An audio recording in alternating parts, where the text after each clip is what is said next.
Hey, on the Locked On Blues podcast, I'm going to be giving what I think are the three biggest differences we will see from the St. Louis Blues NHL as a whole next season, as opposed to this past season.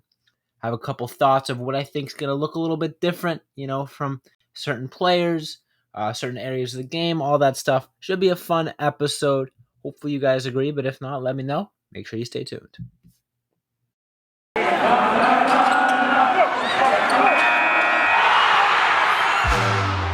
Locked On Blues, your daily podcast on the St. Louis Blues. Part of the Locked On Podcast Network, your team every day.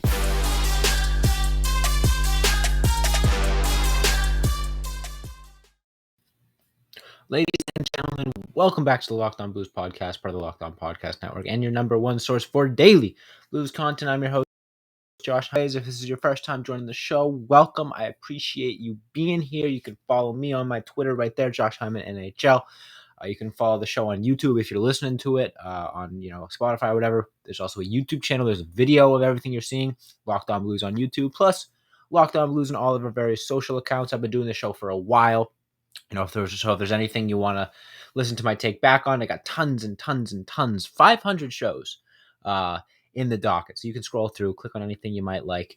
But yeah, thank you for showing up. Thank you for tuning in. For those of you returning listeners, thank you for making Locked On Blues your first listen, making me part of your daily routine. I appreciate that. Appreciate all the support.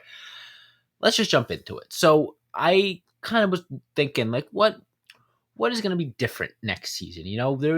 Last season was pretty exciting. There was a lot of good storylines, a lot of tough storylines. The Blues struggled at points. The Blues succeeded at other points, and I kind of came up with a list of a few things that I think are going to be the biggest differences between this season and the previous season, and what that means, and how the Blues are going to have to adjust to that. And the first thing, and I think the biggest thing, is the amount of different goal scorers that the Blues had reaching above 20 goals. I do not think the St. Louis Blues are going to have 9 goal scorers again. And that's not to criticize the team or criticize the offense, say, the Blues offense is going to stink. I just think that is an unfathomable number, an unsustainable number.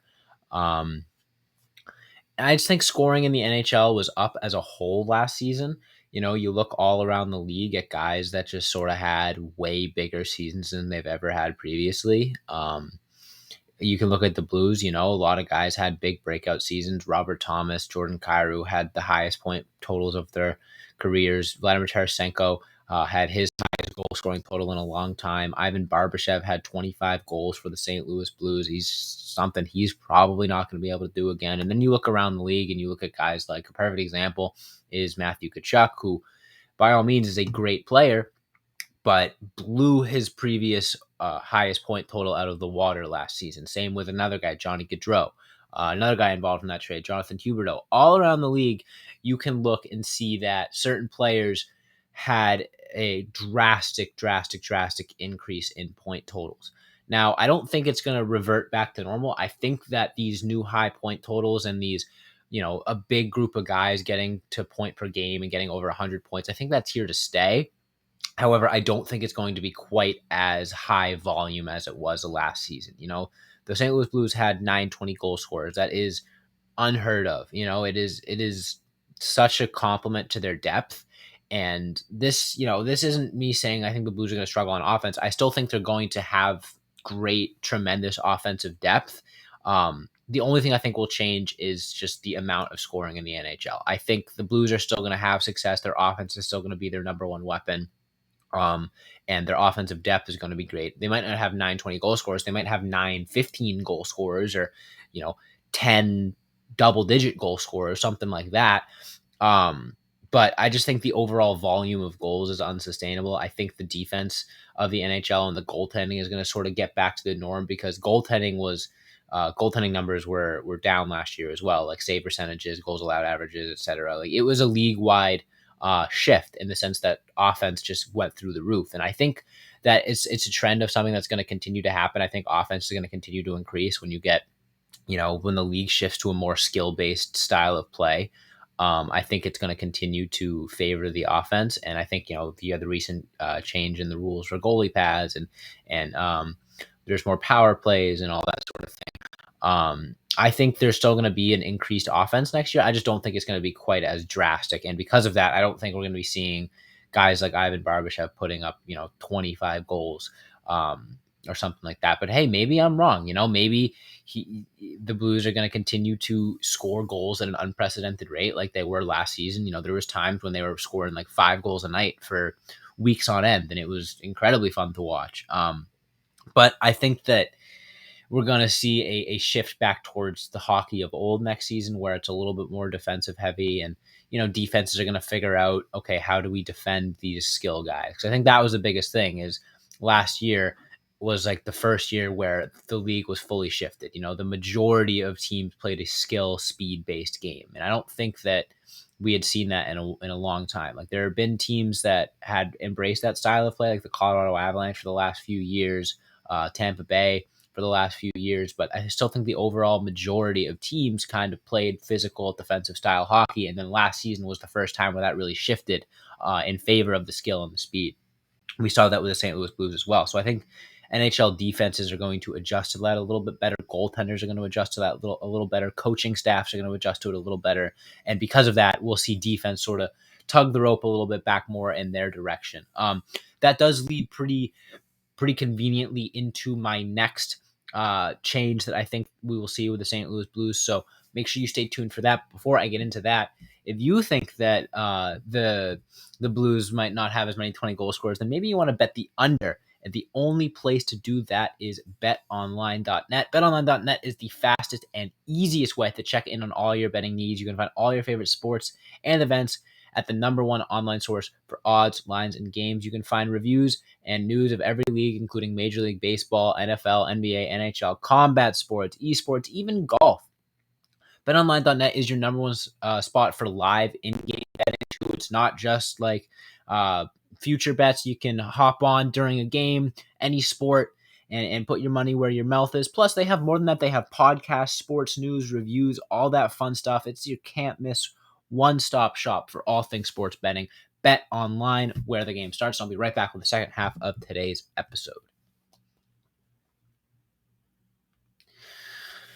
All right. So I talked about the offense. I think that's going to be a big change for the St. Louis Blues, but also the NHL in general. And I also kind of hinted at this second part in the end of that first segment. But the one thing I think is going to change for the better for the St. Louis Blues is defensive identity. The Blues defense was their biggest Achilles heel last season. It was very, very frustrating to watch. There were times when the Blues offense was extremely potent and the defense and goaltending just couldn't keep the puck out of the net. And it led to, the Blues losing games 5-4, 6-5, stuff like that, and in ways that were very frustrating as a fan because the offense was producing at a level that I have personally never seen in my time watching Blues hockey, but the defense was also close to the worst it's ever been since I've started watching Blues hockey. And that wasn't even necessarily because of personnel. Before they acquired Nick Leddy, they still had Colton Parayko, Justin Falk, Torrey Krug, and other guys, of course, that are good defenders. But I think the scheme and the identity was really lacking for the St. Louis Blues. I think there was so much jumbling of the lines, and defensemen weren't playing with the same guy for more than a few games at a time, and it was hard to build chemistry. It was hard to get used to the way you're playing. I think a perfect example is Colton Parayko, who has to really change his play style depending on who his D partner is. When he's playing with a guy like Marco Scandella, he's kind of got to do it all because Scandella is good defensively, but that's really it. Versus when Nick Leddy came around and Colton Parayko got partnered up with Nick Leddy, I think Parayko looked a lot better in the sense that he was really asked to only do the defensive end of things, whereas Nick Leddy was more of the offensive initiator on that pairing. So it was just very difficult for anyone on that defensive grouping to settle into a groove because they were playing with different guys every night.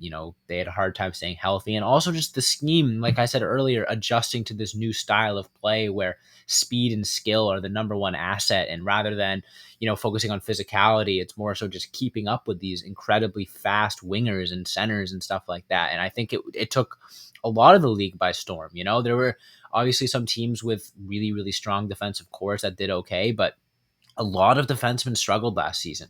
Alex Pietrangelo, there were talks of him being washed and like that he was really struggling with Vegas, which, everyone always says, oh, if the Blues only had Alex Pietrangelo, they would be, back into cup contention. And while I kind of agree, the fact that his name was one of the ones being thrown around in the sense that he was having a down season shows that I think it's more so about the way that the game shifted and less about coincidentally these incredibly good defensemen and these incredibly good defensive groups all struggling at the same time. I think it was just the adjustment in the style of play that led to coaches and coaching staffs and defensive groups being kind of caught off guard and not really knowing how to handle it. I think that we saw that in the sense that once the defense really turned around was not only when the Blues brought in Nick Leddy, but when they kind of were enough of the way into the season to understand, okay, this is the new norm. This is how we have to defend teams now. And it took a very long time, but I think we saw that gel. We saw that chemistry finally come together. The defense was still, I think, a negative point, maybe arguably slightly below average if you consider average like a cup contending defense. But like I said, the personnel on the Blues defensive unit is very strong. They have a lot of guys that are capable of playing really good defense at an NHL level. They don't have a true number one defenseman, but they have, you could argue anywhere from 3 to 5 defensemen that belong in the top 4. You could even say 6, depending on, your take on certain guys. And the Blues have some really good defensive depth. They lack the top end talent on their defense, but having Torrey Krug, Justin Falk, and Colton Parayko as your 3 best defensemen is better than a lot of teams' 3 best defensemen. Like, yeah, some teams have a lot of teams have a better number 1 defenseman than the Blues have, but in terms of depth, the Blues have a lot of talent up and down their defensive pairings. And because of that, and because of the fact that the defensive group is pretty much the exact same as it was, for the majority of the end of last season and the playoffs, I think that they're going to be able to come into next season and just pick up right where they left off and have that chemistry and have that ability to play with one another. And hopefully, Colton Parayko has a consistent defensive partner the entire season that he is able to, play well off of. I think when he was with Nick Leddy, he looked close to the best that he's looked since that cup run. Justin Falk was the Blues' arguable best player at times. Torrey Krug was injured and didn't play in the playoffs. So um, I am very optimistic the Blues defense is going to be much better than it was last season out of the gate. Out of the gate, the Blues defense was so poor last season that people were worried that they weren't going to make the playoffs, and everyone was calling for, trade for Jacob Chikrin, trade for this guy, trade for that guy. The take on the defense was that they needed a massive overhaul. And as much as I would have loved for the Blues to go out this offseason and add a true number 1 defenseman, that's much easier said than done. You can't, they don't grow on trees. There's only a few guys in the NHL that would even fit that role for the St. Louis Blues at an affordable price tag, and none of those guys were attainable. Look at the way that the offseason went for defensemen. You had guys getting overpaid left and right. We thought the Nick Leddy contract was atrocious, and then we saw what some of the other worse defenseman than him got in the free agency market. And it's like, okay, yeah, the defensive market is very skewed right now. And I think that's because teams were panicking, saying, holy crap, how do we defend this new speed skill game that the NHL is embracing all of a sudden? And I think the Blues are kind of almost a little bit ahead of the curve on that. They locked up Nick Leddy for a couple years, and now they have a top 4 locked up for the long term. And I have faith that that defense is good enough to take the Blues into a playoff spot, especially considering the fact that I said that I think the offense is going to take a step back. I think that means the defense needs to take a step forward, and I think that they will. I think that the defense is going to surprise a lot of people next season. I still don't think it's going to be like a top 5 defense in the league or anything like that, but I think it's going to be good enough to the point where we're not as worried about it as we are right now. All right, that is my take on the second biggest change. In this upcoming third and final segment, I'm going to be giving my thoughts on one more change we will see out of the St. Louis Blues and the NHL as a whole. Make sure you stay tuned for that. We'll be right back.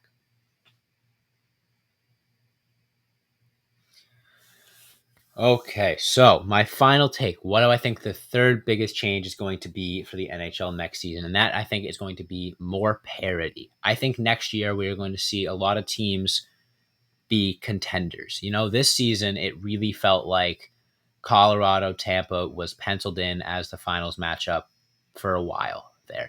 As soon as the playoffs started and Colorado and Tampa, were out of their first round, it really felt like, okay, yeah, these are the teams that are going to make it to the Stanley Cup final. One of these two teams is going to win the Stanley Cup. And even throughout the regular season, Florida was great, obviously, but I think a lot of people just thought, yeah, it's Tampa, it's Colorado. Those are the teams to beat. And I still think Colorado is going to be up there. But when it comes to Tampa, they have played so much freaking hockey in the last 3 years.